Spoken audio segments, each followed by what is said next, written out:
Information இந்த ஒரு செய்தி நான் நிச்சயமாக உங்ககிட்ட பகிரணும் அப்படின்னு ஆசைப்படுறேன். ஏன்னா இன்ன வரைக்கும் ரேஷன் கார்டை யார் வந்து ரிஜிஸ்டர் பண்ணலையோ, ரேஷன் கார்டில் உறுப்பினர்கள் நம்ம வீட்டில் இருக்கிற அனைத்து உறுப்பினர்களுமே அவங்களுடைய ரெட்டினா, அதாவது கை ரேகை இருக்கு இல்லைங்களா, அதை வந்து சிறப்பு முகாமில் போய் பதிவு பண்ணணும் அப்படின்ற மாதிரி அவங்க தெளிவாகவே தெரிவிச்சிருக்காங்க. இதுக்காகவே அரசு என்ன பண்ணியிருக்காங்கன்னா, ஆகஸ்ட் 8 மற்றும் 9 தேதிகளில் வந்து சில சேஞ்சஸ் எல்லாம் பண்ணியிருக்காங்க. அது என்ன அப்படின்றது முழுசாக வீடியோவை ஸ்கிப் பண்ணாமல் பாருங்கள். ஃபுல்லாகவே நான் உங்ககிட்ட சொல்லிடுறேன்.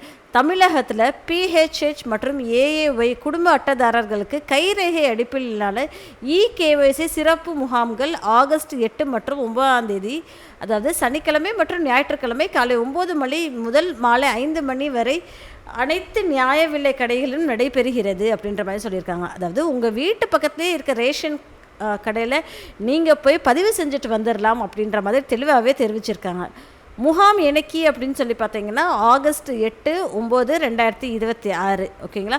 டைமிங்ஸ் பார்த்தீங்கன்னா காலையில் 9 மணிலேருந்து மாலை 5 மணி வரை அப்படின்ற மாதிரி தெரிவிச்சிருக்காங்க. அனைத்து நியாய விலை கடைகள் அப்படின்ற மாதிரி தெளிவாகவே தெரிவிச்சிருக்காங்க. இல்லைப்பா ஊரில் தான் என்னோட கார்டு இருக்குது, நான் வேறு ஒரு ஊரில் வசிக்கிறேன், நான் என்ன பண்ண முடியும் அப்படின்ற மாதிரி நீங்கள் கேட்டாலுமே நீங்கள் உங்கள் பக்கத்தில் இருக்க ரேஷன் கடைக்கு போங்க. அங்கே உங்களுடைய அந்த குடும்ப கார்டு இருக்கும் இல்லைங்களா, அந்த கார்டு நீங்கள் சொன்னீங்களோ இல்லை ரேஷன் கார்டோட நம்பர் கேட்பாங்க. அந்த ரேஷன் கார்டோட நம்பர் நீங்கள் சொன்னீங்கன்னா அவங்களே உங்களுடைய பேர் அதில் சரி பார்ப்பாங்க. அதில் பேர் சரியாக இருந்ததுன்னா நீங்கள் வந்து உங்களுடைய கைரேகையை அதில் பதிஞ்சிக்கலாம். சில பேருக்கு வந்து கைரேகைகள் வந்து இல்லை டிடெக்ட் ஆக மாட்டேங்குது அப்படின்னா நம்ம போய் ஆதாரை வந்து சரி செய்யணும் அப்படின்ற மாதிரி சொல்லியிருக்காங்க. இது போக ரேஷன் கடையில் வந்து ரேஷன் முகாம் நடைபெறுறது இல்லையா, அதில் உங்களுக்கு ஏதாவது சேஞ்சஸ் பண்ணணும், ரேஷன் கார்டில் எதுவும் சேஞ்சஸ் பண்ணால் கூட நம்ம அங்கே பண்ணிக்கலாம் அப்படின்ற மாதிரி சொல்லியிருக்காங்க.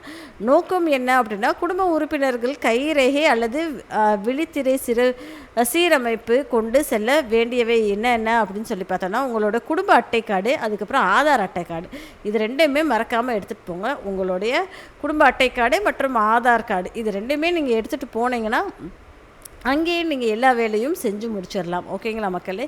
இதே மாதிரி ரெகுலராக தெரிஞ்சுக்கணும்னு ஆசைப்பட்டீங்கன்னா மறக்காமல் சேனலில் சப்ஸ்கிரைப் பண்ணிக்கோங்க. நன்றி மக்களே.